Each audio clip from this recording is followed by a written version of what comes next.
Hi everyone, I wanted to speak to you about what I call the Moo Cow Syndrome and the hazards of becoming infected by it. Let me read an article I wrote in 2006 which helps to explain the MC syndrome, which is as relevant today as it was when first written. Great cheese comes from happy cows, or so say the producers of a commercial for California cheeses. Unfortunately, the ultimate fate of most cows, happy or otherwise, is the slaughterhouse. The mainstream news media tends to diminish the seriousness of current world events by mixing their broadcast with a touch of entertainment, helping to create a sense of it's not as bad as it seems. But is our fate to be like that of happy cows? The let us entertain you format only serves as a distraction while the clouds of war loom ominously on the horizon. The other evening, while watching one of the network's news shows, I couldn't help but become quite perturbed at the fact that news had become little more than entertainment. They spent approximately 5 minutes interviewing and displaying some of Hollywood's plastic people with their idiotologies and a labyrinth of frivolous pursuits both on and off the stage of dreams and fairy tales. Meanwhile, stories of significant importance received only honorable mention or were completely kicked to the curb. If it were a slow news day, then by all means, entertain, but during a time when the entire world is inevitably stumbling towards an all-out thermonuclear war, entertainment should be the least of our concerns.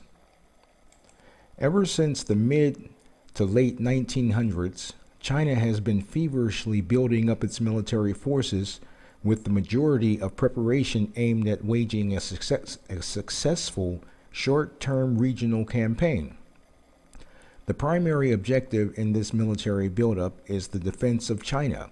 However, a significant component is to deter the United States from getting involved in any flare-up over Taiwan.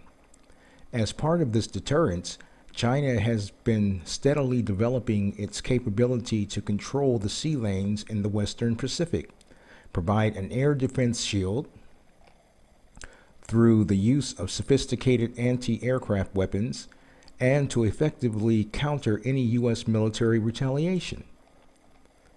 During a global intelligence assessment by the CIA, China's military buildup has been characterized as a threat to the United States. On June 1, 2005, Porter Goss, director of the Central Intelligence Agency, informed the Senate Intelligence Committee that improved Chinese capabilities threaten U.S. forces in the region. He goes on to say, Beijing's military modernization and military buildup could tilt the balance of power in the Taiwan Strait. As China continues to strengthen its defensive and offensive capabilities, it becomes only a matter of time before Beijing moves to retake Taiwan. Peter Brooks, a former U.S. Deputy Assistant Secretary of Defense, said, the U.S.'s immediate concern is that China will try to use its new military might on Taiwan to effect unification. China has 750 ballistic missiles aimed at Taiwan, some of which are capable of reaching U.S. troops stationed in Japan. Currently, the Pentagon is in the process of redeploying military assets in both Japan and South Korea. Make no mistake about it, a war with China is coming. China's immovable determination to keep Taiwan as a part of its territory, Taiwan's determination to remain free and independent, and the U.S.'s deeply rooted commitment to the defense of Taiwan can only spell disaster. Furthermore, although this future war will undoubtedly begin as a regional conflict, the potential to escalate into World War III is a very real possibility.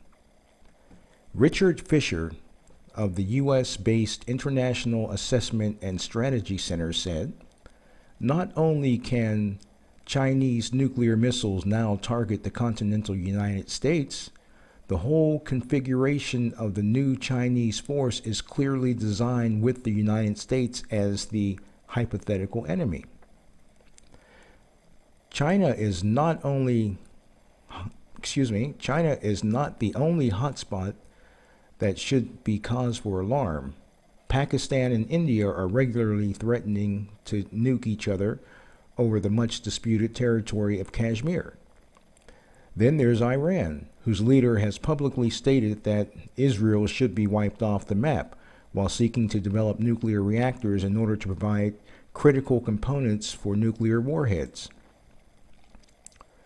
Do they intend to make good on their threat? Popular opinion is that Israel may well opt to eliminate this threat by striking first. Is there any doubt that the Arab nations could consider a preemptive strike by Israel as a reason for an all-out assault?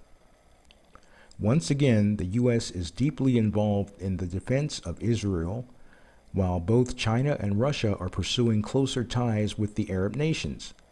And let us not forget that terrorists have it in their minds to annihilate both Israel and the United States. The problem is, how can they fulfill this desire?